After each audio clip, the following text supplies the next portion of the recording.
दोस्तों सिप ये एक तरह की सबसे सिंपलेस्ट और सबसे कन्वीनियंट वे है वेल्थ क्रिएट करने का, but in the long run इसका प्रीमाइस ये होता है कि जब आप रेगुलरली इन्वेस्ट करते रहते हैं और डिसिप्लिन में इन्वेस्ट करते हैं तो इवेंचुअली जो है आप साइजेबल कॉर्पस एक्यूमुलेट कर लेंगे। इट्स दैट सिंपल, इतना ही सिंपल है। फिर भी कुछ इन्वेस्टर क्या करते हैं कि वो मैक्सिमाइज वेल्थ क्रिएट नहीं कर पाते बिकॉज वो छोटे छोटे मिस्टेक्स करते हैं और हम उसी छोटे छोटे मिस्टेक्स पे आज डिस्कस करेंगे, राइट। तो सबसे पहला मिस्टेक जो करते हैं ना, स्किपिंग सिप। कभी कभी क्या होता है ना कि जब मार्केट गिर जाता है तो हम लोग डर जाते हैं, तो बहुत सारे लोग ऐसे टीवी में सजेस्ट करने लगते हैं आपको कि चलो ठीक है आप अपना कॉर्पस ना निकालो बट इन्वेस्ट करना बंद ना करो। हालांकि आज के दिन में अवेयरनेस काफ़ी आ गई है तो लोग हालांकि ऐसा नहीं कर रहे, तो भी अपने डर के कारण हम नई इन्वेस्टमेंट नहीं करते हैं, पुराने को नहीं निकालते हैं। तो ये हेल्दी हैबिट है। हेल्दी हैबिट तभी होगी जैसे आप दौड़ते हैं ना, तो आप डेली जब वॉक करेंगे तभी आपको फायदा करेगा। आप बीच में गैप कर देंगे तो आपको फायदा नहीं करेगा। SIP is like that. तो इसमें आपको स्किप नहीं करना है। एक छोटा सा डेटा मैं आपको शेयर करता हूँ। जैसे कि आपने ना यहाँ पे देखो, अगर 10,000 रुपए का इन्वेस्टमेंट आपने मंथली सिप के थ्रू किया होता निफ्टी 50, जो कि बहुत बेसिक सा इंडेक्स, तो हम लोग एक निफ्टी 50 के एग्जांपल से समझते हैं। लेट्स अज्यूम कि जनवरी 2010 से लेके जनवरी 2025 के बीच आप 10,000 रुपये महीने का मंथली SIP किया 15 साल के लिए। ये जो प्रिंसिपल अमाउंट होता है ना, इसका इस मेरे ख्याल से टोटल अगर आप कैलकुलेट करोगे तो 186 मंथ्स के आसपास है।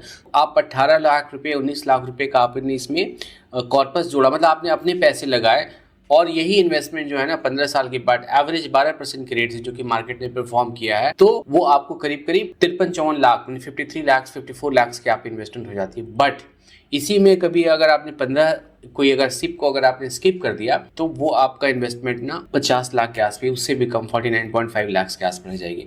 तो आप देखो, आपने 15 सिप को मिस किया, मतलब आपने 1.5 लाख मिस किया, लेकिन आपका जो कॉर्पस है ना करीब 4 लाख से कम हो गया। तो ये इसके ड्रॉबैक है। नॉर्मली क्या होता है कि ये तो कैलकुलेशन है, बट एक बार हम लोग जब स्किप कर देते हैं तो हम लोग स्किप ही करते रहते हैं। तो सिंपल है कि आप इसको स्किप ना करें। दूसरा जो है, हमने सिप के अमाउंट को बढ़ाते नहीं है। बहुत मेहनत के बाद हम लोगों ने सिप पे कॉन्ट्रीब्यूशन स्टार्ट किया, बट क्या होता है कि साल दर साल आपको इंक्रीमेंट में मिलती है और आपके पैसे बढ़ते हैं। कुछ लोग इसमें सिप का अमाउंट नहीं बढ़ाते, जो कि बढ़ाना चाहिए, अदरवाइज आपको इन्फ्लेशन बीटिंग रिटर्न कैसे मिल पाएगा।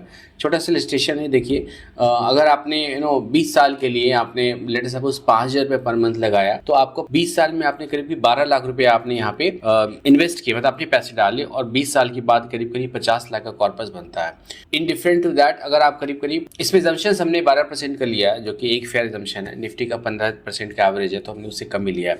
बट अगर आप हर साल अगर सिप का अमाउंट 5% से बढ़ा देते हैं ना, तो आपका जो इन्वेस्टमेंट अमाउंट है ना वो 12 की जगह पे 17.7 लाख हो जाता है। तो इसमें आपका 20 साल के बाद जो कॉर्पस है करीब 82 लाख होगा, मतलब करीब 30 लाख से बढ़ जाता है। तो वही 10 साल में 10% के हिसाब से जब बढ़ाएंगे तो आपको वो करीब 1.15 CR हो जाएगा। और वही अगर हर साल आप अगर से 20% से बढ़ाएंगे तो आपका इंस्टीट्यूट ऑफ 12 लाख आप 34 लाख के आसपास का इन्वेस्ट करेंगे, बट आपका जो कॉर्पस होगा 1.8 लाख के आसपास होगा। करीब 3 गुना से ज़्यादा आपका इन्वेस्टमेंट हो जाता है। तो इसको रेगुलरली बढ़ाना चाहिए। जो लोग नहीं बढ़ाते वो बहुत अच्छा वेल्थ क्रिएट नहीं कर पाते। तीसरा जो है IDCW प्लान को यूज करना rather than the growth plan. Actually IDCW कुछ भी नहीं है, एक डिविडेंड प्लान है जिसको हम लोग पहले कहते थे। इसमें क्या होता है कि रेगुलरली जो है ना पैसा आपको डिविडेंड के फॉर्म में मिलता रहता है। बट म्यूचुअल फंड के केस में it is a farce, because वो डिविडेंड पे आपको टैक्स भी लगता है।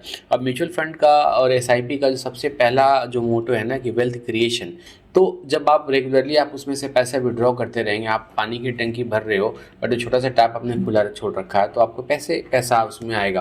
तो वो बहुत सारे लोग करते हैं, उनको लगता है कि रेगुलर इसमें हमें इनकम मिल रही है, बट इनकम कुछ नहीं है, वो आपके जो पैसे क्रिएट हो उसी से आपको दे रहे हैं। तो इसलिए आप इसमें ना करें। इसके बहुत ज़्यादा डिसएडवांटेजेस हैं, और ये तो आपका एक्यूमुलेशन का डिसएडवांटेज है। इसमें आपको टैक्स के भी डिसएडवांटेज है, क्योंकि जो भी आप में डिविडेंड मिलता है वो आई थिंक 10,000 से ऊपर का भी जो है वो आपको उसमें टैक्स कट जाता है, तो आपको इसमें कोई फायदा नहीं होना है। चौथा जो पॉइंट है ना कि not having SIP for any specific goals. कभी कभी क्या होता है ना कि हम लोग को सिप को किसी गोल से अटैच नहीं करते हैं। जैसे कि कुछ भी हो सकता है कि बच्चों की पढ़ाई लिखाई होगी, बच्चों की शादी होगी, कोई आप फॉरेन की हॉलीडे करना है, या हिमालयस पे जाना है, कुछ वहाँ पे कुछ आपको ट्रैकिंग करनी है, कुछ भी व्हाटएवर, तो उसके लिए आपको कॉर्पस चाहिए होगा। तो आप उस कॉर्पस के हिसाब से जब आप वेल्थ को क्रिएट नहीं करने की कोशिश करते हैं, तो होता क्या है कि जब कभी मार्केट डाउनफॉल जाता है तो आप पैसा निकाल लेते हैं, या फिर मार्केट ऊपर भी जाता है तो आप पैसे निकाल लेते हैं। जैसे कि बहुत सिंपल से एग्जांपल, 2 साल पहले निफ्टी जो है ना करीब 18,500 के आसपास था,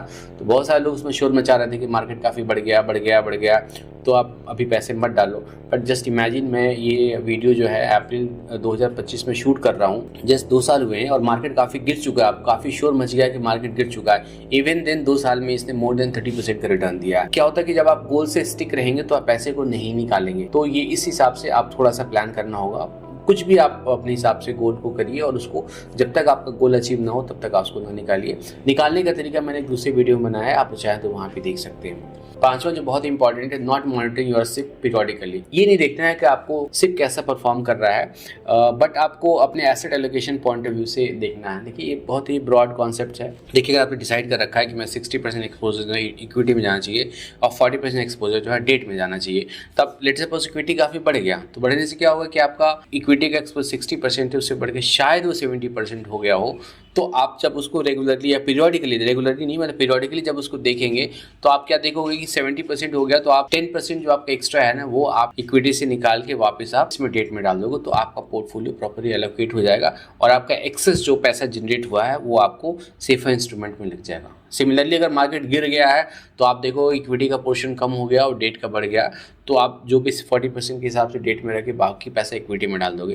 तो इससे क्या होता है ना कि आपका पोर्टफोलियो बैलेंस रहता है और आपको कभी भी ग्रीड और फियर का सामना नहीं करना पड़ता है। तो मॉनिटरिंग करने से आपको क्या होता है कि आप लैगर्ड फंड को भी हटा देते हो, उसके बाद आप इंश्योर करते हो कि कोई भी आपका पोर्टफोलियो का रिस्क जो है ना किसी पर्टिकुलर एसेट साइड में कुछ लोपसाइडेड ट्रीटमेंट ना हो। सो बॉटम लाइन यही है, आप अपने सिप को कंटिन्यू रखिए, सिप को रेगुलरली बढ़ाइए, ग्रोथ प्लान में जाइए, डिविडेंड प्लान में मत जाइए, सिप को रेगुलर मॉनिटर करिए पीरियडिकली और उसके हिसाब से एसेट का एडजस्टमेंट करते रहिए। सिंपल, बस हमें इतना ही करना है, तो इसके हिसाब से हम अच्छा वेल्थ क्रिएट कर पाएंगे। होप आपको वीडियो पसंद आया होगा। अगर पसंद आएगा तो लाइक एंड सब्सक्राइब करिए, अपने दोस्तों के साथ शेयर करिए। Thanks a lot, bye bye.